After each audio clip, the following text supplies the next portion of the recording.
Les presento a la tercera interviniente, el doctor Miguel Ángel Ruiz. Es doctor en Psicología, profesor titular de la Facultad de Psicología de la Universidad Autónoma de Madrid. Desarrolla su investigación sobre métodos estadísticos y análisis de datos, especialmente en el campo de las ciencias del comportamiento y la salud. Ha participado en el desarrollo y adaptación de diversos cuestionarios de calidad de vida, entre ellos la adaptación al castellano del cuestionario para la dispepsia, la hiperplasia benigna y la próstata, reflujo gastroesofágico y la artrosis, de la adaptación al castellano, de la escala de utilidades y el desarrollo del cuestionario de satisfacción con el tratamiento médico. En la actualidad, investiga sobre la estimación de utilidades y salud, la valoración de la calidad percibida de los productos y servicios, a la evaluación de la calidad de vida relacionada con la salud. Muchas gracias. Buenos días. Lo primero, agradecer la invitación a asistir a estas jornadas y realmente felicitarles por el aforo y por la asistencia. Impresiona desde aquí verles a ustedes. Y mi punto de vista, aunque es verdad que me dedico a temas técnicos que no son fáciles ni siquiera de pronunciar, mi punto de vista es defender el suyo, el punto de vista de los pacientes. Es cierto que me dedico a la investigación, pero la investigación que realizo es para intentar poner en valor el punto de vista del paciente. Y todo ello gracias a un tema que ha saltado al terreno de la ciencia y del desarrollo científico, que es la calidad de vida. La calidad de vida relacionada con la salud. Intentar un poco hablar de ella en el contexto de la enfermedad renal, aunque no solo eso. Bueno, lo que quiero es un poco hablarles de las distintas medidas que se llaman informadas por el paciente y cuál es su importancia, distinguirlas un poquito unas de otras porque todas parecen iguales y luego hablarles del problema de medir y cómo medir a veces no es nada fácil cuando lo que queremos medir además son personas.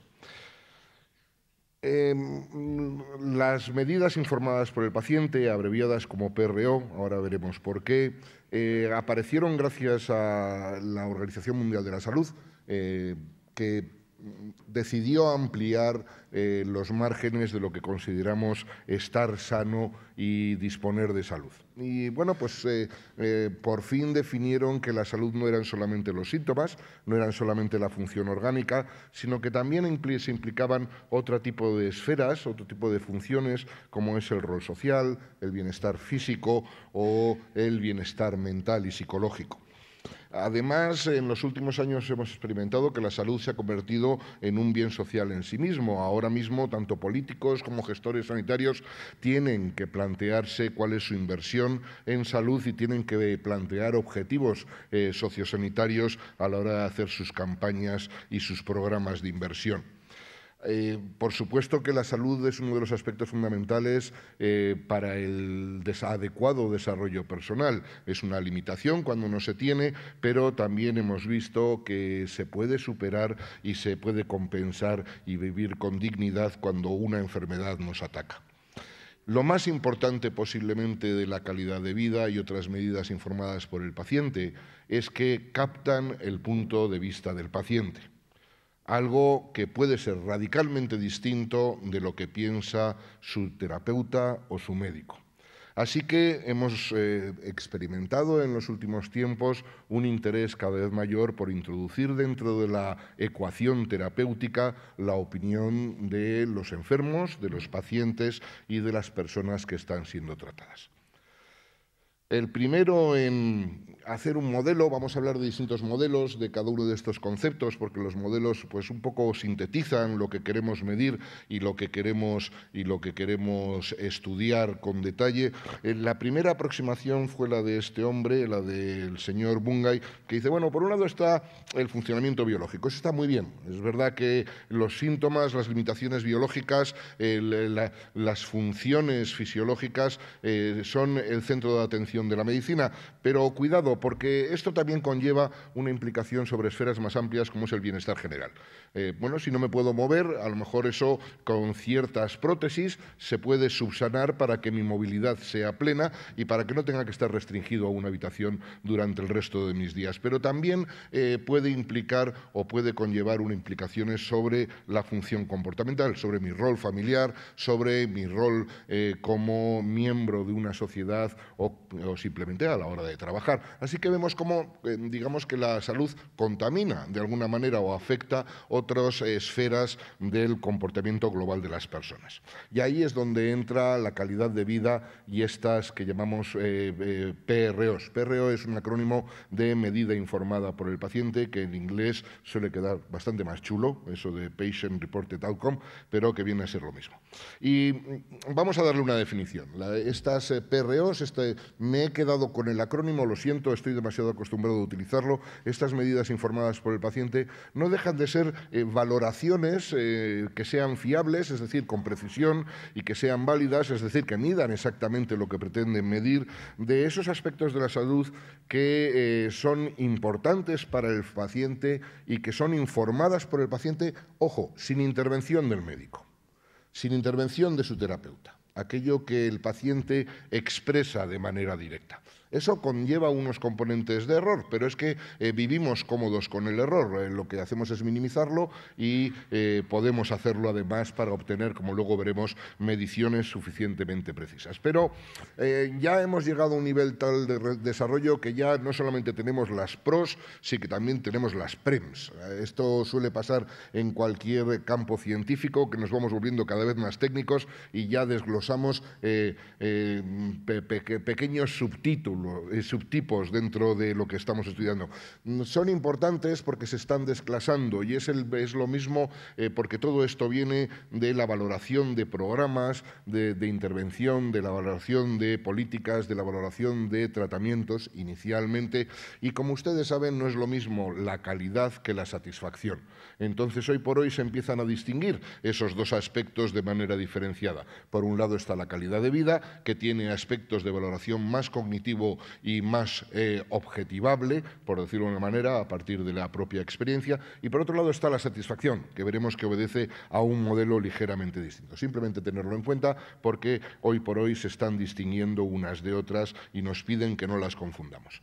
Las medidas informadas por el paciente en general, algunas de ellas las tienen ahí, son la calidad de vida, la interferencia, esta se ha utilizado mucho, por ejemplo, en personas mayores, interferencia o limitación de la vida cotidiana, las utilidades, un tipo especial de calidad de vida que se está utilizando mucho en las valoraciones farmacoeconómicas. Vemos ahí, por fin, la satisfacción con el tratamiento y las preferencias por el tratamiento, esas serían las que ahora estamos excluyendo de las PROs, y una muy importante que es muy difícil de medir, como luego veremos, que es la adherencia terapéutica.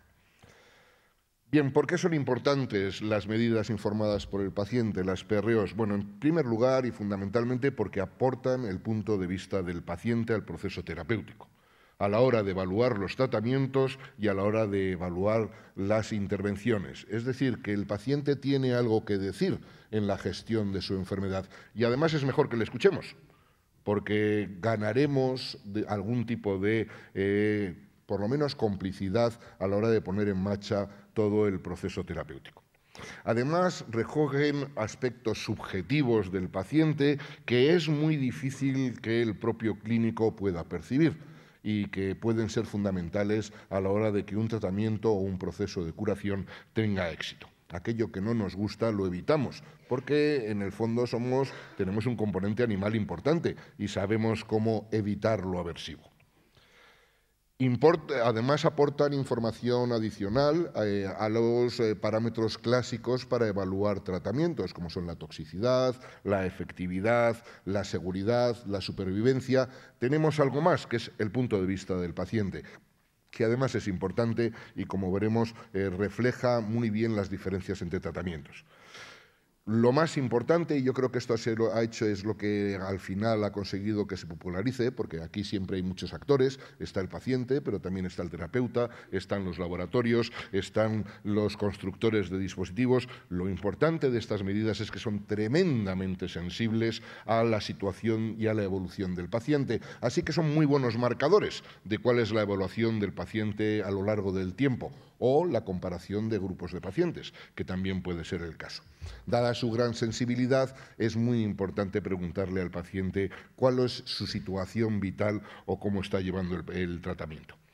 Y una cosa que se nos suele olvidar, que reflejan aquellos aspectos del tratamiento que son importantes para el paciente y no para el médico. Es decir, que nosotros podemos mejorar mucho la fisiología de la enfermedad, pero a lo mejor lo que es más importante para el paciente es su movilidad o su capacidad para relacionarse con otras personas. Y si eso es lo más importante, tendremos que tenerlo en cuenta para darle el valor necesario dentro del proceso de curación. Vamos a ver distintos modelos de medidas informadas por el paciente. Seré breve porque me ha tocado el momento de actuación privilegiado de justo antes del café, así que seguro que ustedes tienen ganas, como yo, de tomarnos el café. Iré rápido, pero sí intentando no dejarme nada en el tintero. El más importante o el que más se ha desarrollado es el concepto de calidad de vida, y esa es una de las definiciones al uso. Es subjetivo e intenta dar un nivel, y lo que queremos es saber realmente qué es lo que refleja el estar libre de síntomas a la hora de poder realizar todas las actividades que queremos realizar. Trabajar, relacionarnos, movernos, limpiar o lo que sea que es nuestro objetivo o nuestra tarea prioritaria en un momento dado durante nuestra vida. El modelo general, hay muchísimos modelos, es este. Vemos que la calidad de vida lo que hace es sumar una serie de impactos o una transferencia que va desde las variables netamente biológicas y genéticas que se trasladan a, dadas la enfermedad, unos síntomas, que eso hace que tengamos pérdidas funcionales de distinto tipo, psicológico, social, fisiológico, y que además, como lo percibimos, se trasladen a nuestra evaluación de nuestra calidad funcional. Suele ser un aspecto muy funcional, pero valorado por el paciente, desde el punto de vista del paciente. Ese es ese esfingomanómetro que mide la tensión de la situación terapéutica. Por supuesto que al proceso terapéutico le influyen variables meramente biológicas y que pertenecen al individuo, o incluso psicológicas, y otras que tienen que ver con el entorno. Pero ese mix es importante poder recogerlo para poder hacer una evaluación fehaciente del estado del paciente. Bien, el problema que tiene la calidad de vida es que supongo que a estas alturas ya se han dado cuenta de que no mide una sola cosa, sino que es un mix de distintas, llamamos, dimensiones o atributos. Mezcla muchas cosas. Mezcla, por un lado, el bienestar físico, el bienestar psicológico, la autonomía o la funcionalidad, como decíamos, el funcionamiento social, la percepción general de la propia salud, el dolor, una dimensión que suele ser muy importante dentro de este rompecabezas, porque suele ser un buen indicador de incomodidad. Y luego, dependiendo de las patologías, pues se pueden meter o se pueden introducir otras dimensiones, como pueden ser la alopecia, en el caso del cáncer, o puede ser en otros tratamientos la propia sexualidad. Bien, todo ello hay que mezclarlo y eso no es nada fácil. De hecho, aquí tienen un cuadro de resumen de los cuestionarios más famosos de calidad de vida, porque no hay uno, hay una miríada de ellos. Y estos son los más famosos, y en las filas tienen atributos del estado de salud de las personas, y lo que hay en las casillas es el número de la pregunta que pregunta por ese atributo, por ese aspecto. Y verán que si vamos en una misma línea, no todos los cuestionarios preguntan por ese atributo, y si miramos dentro de una columna columna veremos que cada cuestionario explora una serie de atributos distintos, así que no hay un estándar, no hay lo que llamamos un gold estándar para medir calidad de vida, pero sí hay un cierto consenso sobre cuáles son los más utilizados, y hay fundamentalmente tres, como luego veremos, que por compromiso y por esas guías terapéuticas que nos vemos obligados a consensuar entre todos para hacer un tratamiento, para dar un tratamiento adecuado a los pacientes, pues pensamos que son las más adecuadas en la mayoría de las situaciones. Siempre hay una mejor para una situación particular, de eso no cabe la menor duda. Por cierto, miren cómo dolor es de los atributos más recogidos por todos los instrumentos. Solamente hay uno, el último, que no lo recoja. Así que sí, es verdad, el dolor es un buen indicador de la situación vital de las personas ante la enfermedad. Al ser multidimensional, bueno, pues entraña ciertos problemas y depende qué es lo que queramos hacer. Este va a ser un problema que nos vamos a encontrar tradicionalmente. ¿Para qué queremos estas mediciones? Bien, yo como enfermo, para que hagan un seguimiento de mi enfermedad. No les voy a engañar. Lo que quiero es estar lo mejor tratado y que me exploren todas las áreas de mi salud para poder mejorarlas todas y tenerlas todas al 100%. Si lo que estoy es desarrollando un fármaco o comparando tratamientos, a lo mejor lo que me interesa es cómo los combino todos y a lo mejor no todas las dimensiones tienen exactamente el mismo peso. Fíjense en una cuestión curiosa, cuando todas las dimensiones están mal, bueno, pues la puntuación global, por supuesto, está mal. Si mejoramos, pues la puntuación también mejora. Y si estoy casi al 80% en todas las dimensiones, la puntuación global será 80. ¿Qué pasa cuando tenemos una persona que en algunas áreas está disminuido y en otras, sin embargo, está casi a pleno rendimiento? Ese es el problema que nos planteamos a la hora de utilizar indicadores. Cómo los mezclamos para resumir el máximo de información y poder hacer comparaciones que contengan el máximo de, como he dicho, información en la comparación. Así que no es una tarea fácil y un instrumento se utilizará de manera distinta cuando se está haciendo el seguimiento de un paciente a cuando se están valorando dos alternativas terapéuticas o cuando se está valorando si poner en marcha o no una intervención. Eso lo tienen que tener en cuenta porque el mismo instrumento se puede utilizar para objetivos muy diferentes en distintas situaciones y eso a veces nos confunde.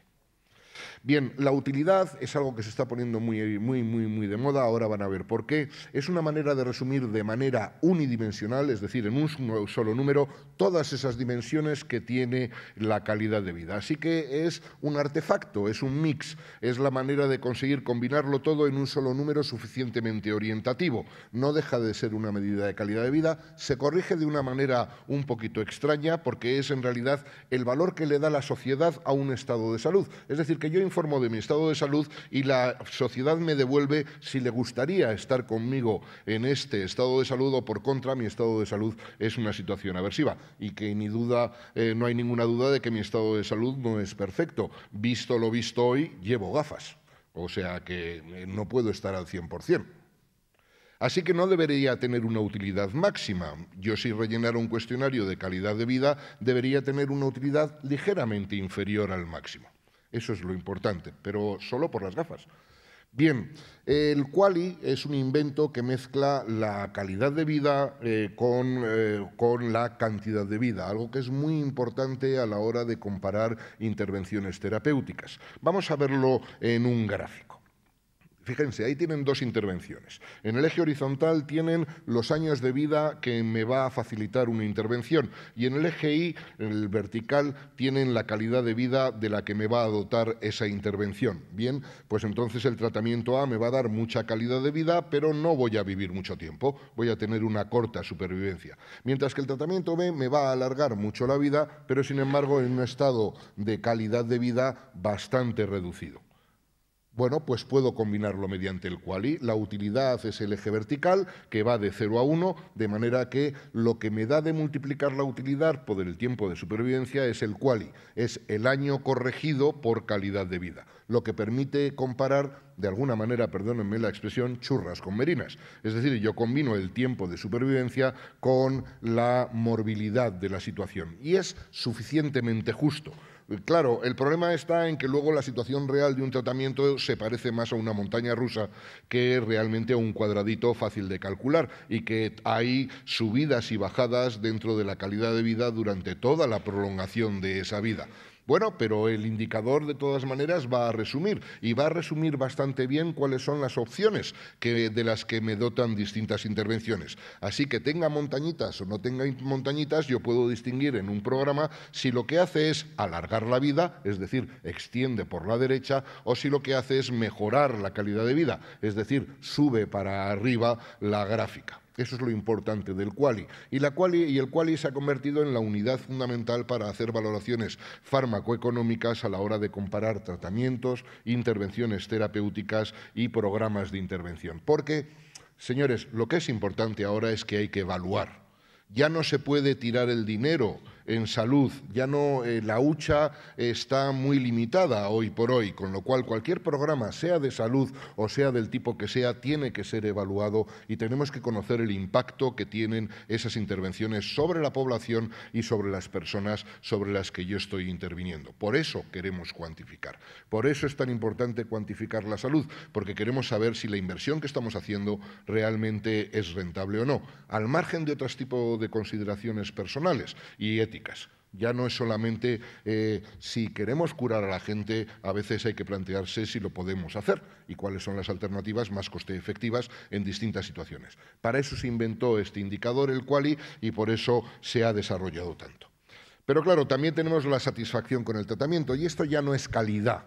Esto ya no es intentar objetivizar el estado de salud. Esto es qué perspectivas tenía usted antes de acercarse al servicio, qué esperaba de este servicio, qué tipo de información tenía y qué es lo que espera y de la enfermedad y del tratamiento. Así que fíjense que entran otras componentes que son más afectivas, que tienen que ver con mi afrontamiento de la situación terapéutica, no solo de la calidad de la que me pueden dotar. Así que los modelos, pues no les extrañará que cambiarán. Por un lado están los determinantes de la salud, en cualquier caso sería la calidad de vida propiamente dicha, el individuo, la salud, el contexto terapéutico, y por otro lado estarán los mediadores. Este es uno de los modelos, el de Atkinson, uno de los más famosos, como son las expectativas, la actitud, no todo el mundo afronta la enfermedad igual, las opciones terapéuticas, a ver cuál me ha tocado, de las posibles alternativas y las preferencias, cuál es más cómoda, cuál es menos cómoda. Ambas cosas se mezclan en la valoración de satisfacción. ¿Ven que ya no es solo calidad? Es decir, que la satisfacción es otra aproximación, es si realmente cubro mis objetivos con esta intervención. Bueno, eso tendrá unas consecuencias a corto plazo. Si estoy insatisfecho, puede que abandone un tratamiento. Si estoy satisfecho, seguro que lo continúo. Si no me convence, muy posiblemente busque una alternativa terapéutica mejor a la que estoy. Y si discontinúo un tratamiento, lo más fácil es que acabe no curándome, si es farmacológico, claro, y eso tendrá consecuencias a largo plazo. Pero no es el único modelo. Ahora mismo nos estamos planteando que es una especie de pirámide y que a la hora de medir la satisfacción tenemos que decidir a qué nivel de la pirámide estamos midiendo. ¿Estamos midiendo a nivel básico todo lo que es el servicio sociosanitario o solo en la cúspide, lo que es el tratamiento y cómo me libera de los síntomas? A la hora de utilizar o elegir un instrumento de satisfacción, pues tendremos que saber a qué nivel de la pirámide nos estamos dedicando. Y una cuestión importante es mi relación con el terapeuta. La información y el feeling que yo tenga con mi terapeuta va a determinar mucho cuál va a ser mi nivel de satisfacción, así que es mejor medirlo desde el principio. Bueno, aquí tienen otro modelo, el de un cuestionario, el TSQM, bastante famoso. Ven cómo hay determinantes, también hay muchas dimensiones, dominios, también hay distintos tipos de consecuencias a largo plazo. Y no quiero aburrirles, pero que no es un tema fácil articular qué es la satisfacción o qué es la calidad de vida cuando lo queremos medir con precisión. En definitiva, lo que pasa con la satisfacción es que está mediando los tratamientos y hace que yo siga de manera fiel o no los consejos de mi médico, y eso va a determinar al final la salud. Así que es mucho mejor que esté satisfecho y hay estrategias para esto. Esto, verán, les sonará seguramente a los modelos de gestión global de la calidad y de aseguramiento de la calidad que se han puesto en marcha últimamente a nivel para valorar empresas. empresas. Vienen los modelos del EFQM y estos modelos de gestión global de la calidad que dicen, un momento, si yo estoy haciendo una intervención sobre una serie de personas, tengo que medir el impacto sobre esas personas, porque al fin y al cabo son los destinatarios de mi intervención. Así que midamos su satisfacción. No vaya a ser que estemos tratando lo que no tenemos que tratar, aquellos aspectos que no mejoran su satisfacción. Bien,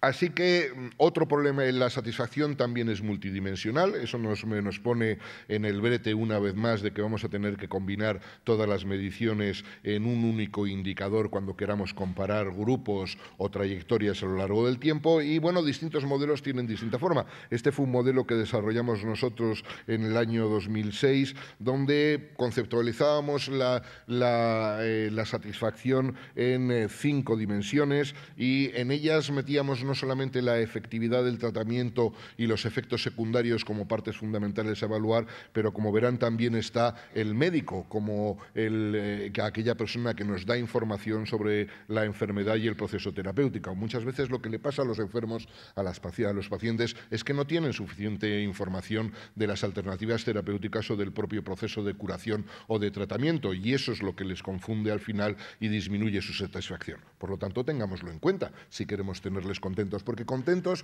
vamos a ir todos en la misma línea y todo va a ser mucho más eficaz. Voy a ir abreviando porque el café huele incluso a café ya, esto llama, ¿no?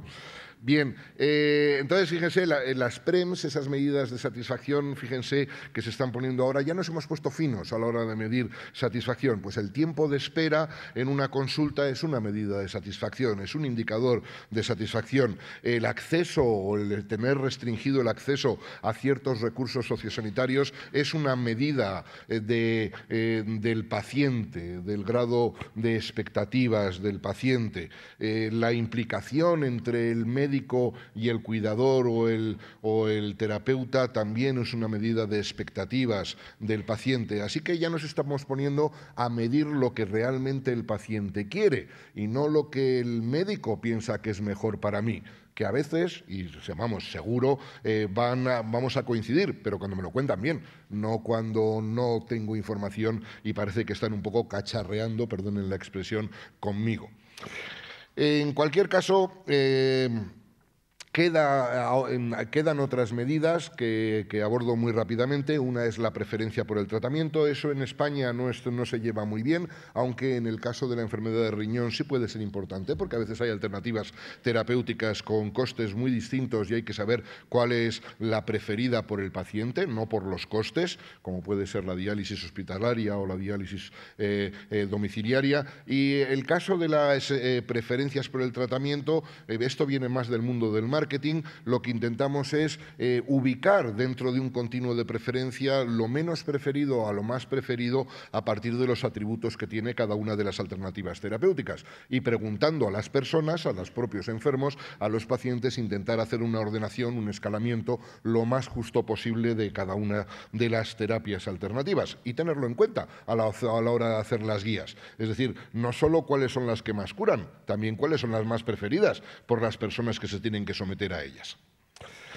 Este es un problema grande. Esta medida es la que no conseguimos medir nunca bien y que a veces decidimos medirla directamente a través de metabolitos porque no nos fiamos. Y es la adherencia terapéutica, el grado de cumplimiento con los tratamientos.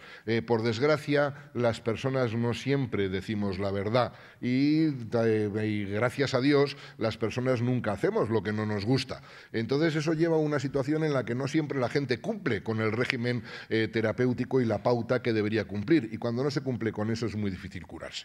Recuerdo una anécdota de un enfermo que llegaba a consulta y decía: doctor, me ha cambiado usted el diurético, ¿verdad? Y dice: ¿por qué? ¿Cómo lo sabe? Y dice: porque las pastillas ahora flotan.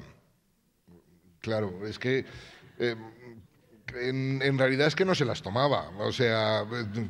Entonces, no sé yo si el diurético tenía alguna oportunidad o no de curar a esa persona, ¿no? Pero esas cosas pasan. Entonces, bueno, tenemos que blindar nuestros cuestionarios para que recojan realmente la adherencia. Y la adherencia tiene un componente de deseabilidad social. ¿Cómo le digo yo a mi médico que no le estoy haciendo ni caso? Y encima le digo que me cure. O sea, es una situación un poco complicada, ¿no? Así que, bueno, pues no es fácil de medir. Pero qué duda cabe que la adherencia influye en la posibilidad de curarme. Si no hago lo que me están recomendando, sea profiláctico, sea un cambio de hábitos o sea un tratamiento farmacológico, tengo que seguir las recomendaciones de mi terapeuta, de mi médico, si realmente yo me quiero curar. Si no, es muy difícil darle una opción a la curación. Bien, cuestionarios de calidad de vida, bueno, los hay genéricos, los hay específicos de enfermedad, hay muchísimos dependiendo de situaciones y de necesidades métricas, pero para que se hagan una idea de cómo son, este sería uno de los facilones, que es el Euroqual, el que se ha tomado como estándar en Europa. En Estados Unidos el que se ha tomado como estándar de medición es el SF36. Que además está mal llamado, curiosamente, y ven cómo tiene varias dimensiones, varios atributos, y en cada uno de los atributos se pregunta si usted está muy limitado o poco limitado en esa dimensión o atributo en particular. Este es muy fácil de rellenar, este que es el JUI, que es el que adaptamos nosotros al castellano, ya no es tan fácil de rellenar, porque fíjense, explora la visión, cosa que normalmente no suelen explorar la mayoría de los cuestionarios de calidad de vida, pero a la hora de saber si veo bien, veo medio bien o veo perfectamente bien o malamente mal, los matices de uno a otro no son nada fáciles. Con gafas o sin gafas, una persona al otro lado de la calle o el periódico que estoy leyendo. Entra una serie de matices que rellenar el cuestionario puede llegar a ser, en ciertas poblaciones, bastante complicado. Y sigue el cuestionario, como verán. Bien, una de las cosas que tienen que tener en cuenta y que es importante es que para qué queremos las mediciones que estamos obteniendo. Y dentro del continuo de lo que es la investigación médica tenemos dos cabos, dos polos. Por un lado, el de los estudios clínicos controlados, a la izquierda, donde lo que nos preocupa por encima de todo es la eficacia, si realmente se consigue o no se consigue el objetivo terapéutico que se ha marcado con este tratamiento. En el extremo contrario tenemos la gestión sanitaria global y hablamos de poblaciones. La epidemiología habla de grandes números, cuántos enfermos hay, de qué tipo son cada uno y cómo se distribuyen, si es que hay una diferencia por regiones. Bueno, pues el nivel de agregación que hay que utilizar para uno y otro, como comprenderán, es muy distinto. Los números que me informan con la precisión necesaria de la eficacia no van a ser los números que me van a satisfacer cuando quiero describir una gran población o grandes grupos de personas. En medio están los problemas de seguridad, si realmente se generan muchos efectos secundarios, si hay una amenaza para la propia vida y la enfermedad en su conjunto. Y ahí es donde hoy por hoy se enmarcan algo que se está poniendo en moda, que son los estudios de vida real, donde más que manipular la situación lo que quiero ver es cómo están los enfermos y cómo cómo afrontan su enfermedad. Ahí es donde la calidad de vida posiblemente tenga mayor valor y la satisfacción para generar los recursos. Pero cuidado, una de las cosas que se tienen que preguntar ustedes a la hora de elegir un cuestionario es ¿para qué lo quiero? ¿Lo quiero para un ensayo clínico o lo quiero para un estudio epidemiológico? Porque seguramente el cuestionario que van a elegir no va a ser el mismo. El proceso de medir no es fácil. Como les decía, la gente miente y entonces la puntuación verdadera, el verdadero nivel de calidad de vida, digamos, de una persona está influido por un error, un cierto error. Ese error ahora veremos que no nos preocupa. A un matemático el error le pone nervioso, a un ingeniero ni les digo cómo le pone, o sea, no conciben que exista el error. A un estadístico le pone contento porque le da de comer. O sea, nosotros trabajamos con el error y además lo gestionamos minimizándolo. Es decir, que no nos importa que las cosas tengan error. Ese error es asumible. Lo único que tenemos que informar es de cuánto error hay, que está combinado con la puntuación, el nivel real del parámetro a la hora de expresarse en una cuantía en un cuestionario. Así que para saber y cuantificar el error no tenemos más remedio que cuando queremos saber la puntuación verdadera de una persona, preguntarle varias veces, porque unas veces me va a contestar de más y otras veces me va a contestar de menos. Haciendo la mezcla de todo ello, seguro que tengo una buena apreciación de cuál es la situación real de la persona dentro de lo que quiero, la regla que quiero medir, entre un mínimo y un máximo. Así que la puntuación verdadera se estima a partir de varias preguntas, por eso esa tozudez en los cuestionarios de repetir preguntas que parecen todas muy parecidas, pero que exploran cosas ligeramente distintas. ¿Cuáles son las fuentes de error? Muchas. La deseabilidad social, por supuesto. Uno quiere aparecer más guapo, más alto y más simpático de lo que realmente es. No lo podemos evitar, es nuestro comportamiento social. Algunos psicólogos llegan a decir que es que lo social y lo individual son dos facetas distintas e irreconciliables. La propia formulación de la pregunta, que puede ser ofensiva o poco delicada, puede inducir a error. El estado de ánimo de la persona a la hora de responder, el ruido ambiental. Hay una infinidad de factores que pueden introducir a error. Nosotros lo sabemos. ¿Y qué es lo que hacemos? Minimizarlo. No negarlo, que sería absurdo, sino controlarlo para que esté dentro de unos márgenes razonables, que sea un porcentaje mínimo de la puntuación verdadera. Bien, y cuando queremos medir, pues medimos con preguntas tan fáciles como entre 0 y 10 pongo una X, diciéndome su nivel de satisfacción o la calidad de su tratamiento. Eso es lo que llamamos una escala tipo Likert. Y no se lo van a creer, pero eso mide suficientemente bien. Y lo bueno que tiene es que es muy fácil de responder, que no tienes que hacer grandes piruetas mentales para llegar a poner una X en un continuo que va de 0 muy mal a 10 muy bien. Son respuestas fáciles de emitir y ahora solo hay que interpretarla. Cuando queremos interpretarla, y esto es a lo que quiero llamarle la atención y el trabajo que hemos hecho con Alcer, es una posibilidad es hacerlo entre el mínimo y el máximo. Dice, vamos a ver si usted está ahí, está más cerca del lado de la derecha que el de la izquierda. Bueno, pues ya es bastante bueno, no es lo mejor. Otra es que vengan los médicos y me digan a partir de qué punto estoy en riesgo, las pruebas de cribado. También los exámenes, por ejemplo, o de conocimiento son así. ¿Quién pone el 5? Cuando nos pasamos de 5 aprobamos, cuando no llegamos a 5 suspendemos y nadie dice que el 5 sea justo, simplemente es un punto de corte. Lo que más nos interesa es la comparación con el resto de personas de la población, que es lo que llamamos puntuaciones normativas. Y es qué situación o qué ubicación tiene la puntuación que usted ha emitido a partir del resto de personas en su misma situación. Entonces, lo normal es decir, oiga, mire, su puntuación deja por debajo a un 70% de las personas, así que está usted mejor que ese 70%. Las normas centiles de crecimiento es un caso muy típico de cómo hablar de manera relativa en vez de manera absoluta. Nuestro problema cuando nos afrontamos a grupos con enfermedad es que la distribución no suele ser esa. La distribución se parece más a esta, donde una gran mayoría de las personas están en puntuaciones muy bajas y lo que antes parecía una puntuación bastante halagüeña de 6, sin embargo, refleja que el 90% de las personas están que están peor que usted y que solo un 10% está mejor. Es decir, que no está muy sano con ese 6. Por eso es importante desarrollar normas de corrección específicas de cada población. Eso lo hicimos para los cuestionarios más tradicionales. Se suelen poner con una curva de este estilo, donde cada punto dice cuántas personas deja por debajo. Así que si medimos el 50% en la gente normativa, y eso sería una puntuación de 65, para otro grupo de una enfermedad puede suponer el 50% 47 puntos, que es mucho menor, era lo que les estaba comentando. Voy a abreviar. Fíjense lo que pasó con los cuestionarios de calidad de vida en enfermedad de riñón. Mientras que 0,1, 0 es el mínimo y 1 es el máximo, con 150 enfermos de riñón nos encontramos que la media de puntuaciones era de 0,65 en uno de los instrumentos, aquel Euroqual, y de 0,43 en otro, el SF6D. Es decir, que por término medio las personas con enfermedad de riñón y en proceso de tratamiento no podemos decir que estén muy cerca del 1. Están más bien más cerca del 0. Y si comparamos con otras patologías, por ejemplo, con el reflujo gastroesofágico, la acidez de estómago, para entendernos, pues ese grupo terapéutico tendría un 0,76 en el Euroqual. Así que estamos peor por término medio que el reflujo. También peor que la menopausia, 0,79. Peor que el Parkinson. No, el Parkinson es más grave.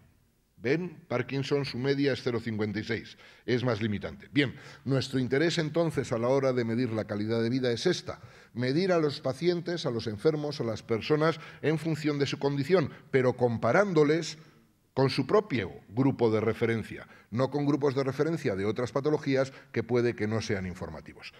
Esto entraña sus problemas. Miren las curvas, qué distintas son para los tres instrumentos. Unos son muy discriminativos, muy empinados, y otros son muy progresivos. Esto es lo que hacemos a nivel de investigación. Para terminar, Y, bueno, miren qué curioso, si informan o no informan. Aquí comparamos al grupo que estaba en hemodiálisis hospitalaria con el que estaba en hemodiálisis domiciliaria y la media para el grupo hospitalario de utilidad era 0,4 y para los de domiciliaria 0,6. Hay una diferencia que es notable y que es estadísticamente diferente, significativa. Parece que aquellos que están en situación domiciliaria tienen mejor calidad de vida. Si es por el tratamiento o es por la severidad, la gravedad de los pacientes, es algo que tendríamos que discutir e investigar más a fondo. Pero a priori la diferencia existe y se refleja en este tipo de medidas que parecen muy burdas, pero cuando vienen a comparar grupos terapéuticos son muy informativas. Ustedes tienen mucho que decir. Tradicionalmente el enfermo solamente se le ha tenido en cuenta o al paciente para delimitar cuáles son los aspectos importantes de la calidad de vida o para, a la hora de medir el efecto del tratamiento, ver cuáles eran los síntomas que realmente eran curables y cuáles no, o para incluso preguntar cuáles eran las falsas creencias o el nivel de información que tenían los pacientes. Esa era la aproximación tradicional. Actualmente se están incluso ordenando los síntomas de cuáles son más relevantes y cuáles son menos relevantes para los grupos de pacientes. De manera que a la hora de elegir un fármaco, una terapia u otra, vamos a ver de qué estamos hablando, porque a lo mejor estamos curando lo que no es importante para nadie. También se está poniendo actualmente de moda el contrato terapéutico, donde el médico tiene que pactar los objetivos terapéuticos con el paciente y parece que está dando muy buenos resultados. Es decir, que ahí participan ambos en la toma de decisiones sobre el objetivo terapéutico que se quiere alcanzar. A veces nos lo ponemos demasiado difícil y un poquito más abajo es más fácil de asumir. Recientemente se está incluyendo incluso en el pago por resultados. Es decir, que aquellos tratamientos que no demuestran suficiente eficacia tienen que devolver el dinero a la Administración, lo cual no era muy plausible. Iniciativas que hay ahora mismo en marcha. Bueno, simplemente recalcarles que ustedes son importantes a la hora de informar del proceso terapéutico como pacientes, porque son los únicos que saben lo que es importante para ustedes mismos en su vida cotidiana. Y eso hay que ponerlo en valor. Incluso puede que sea importante para gestionar la calidad real de las intervenciones terapéuticas y de la gestión sanitaria.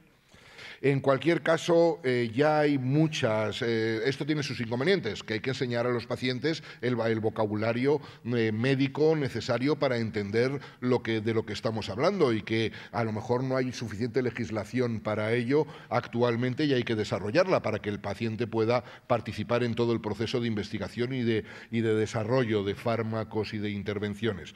Pero en cualquier caso ya tienen algunas iniciativas en marcha, como son el Foro Farmacéutico, la Unión Farmacéutica, el Foro de Unión Farmacéutica del 2008, donde ya la información se da de manera que los pacientes la pueden entender fácilmente, o el manifiesto 150 millones de razones para actuar, para que los pacientes puedan intervenir y opinar en distintos niveles de la Administración.